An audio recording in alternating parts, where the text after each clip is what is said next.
திருநீர் அணிந்து வரும் போது நெஞ்சில் நிம்மதி பிறக்குது கந்தையா.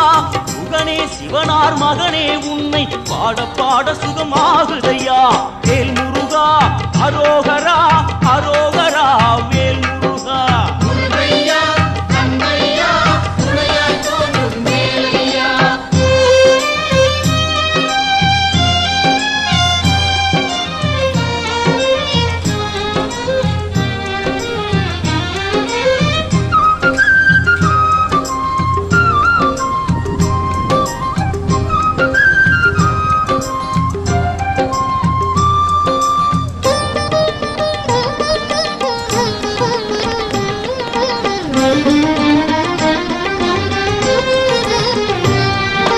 கங்கை நதியும் சரவண குளமும் தாங்கி வந்த கர்ப்பம் இன்று பன்னிரு தோளும் நீரும் அணிந்து ஜொலிக்கு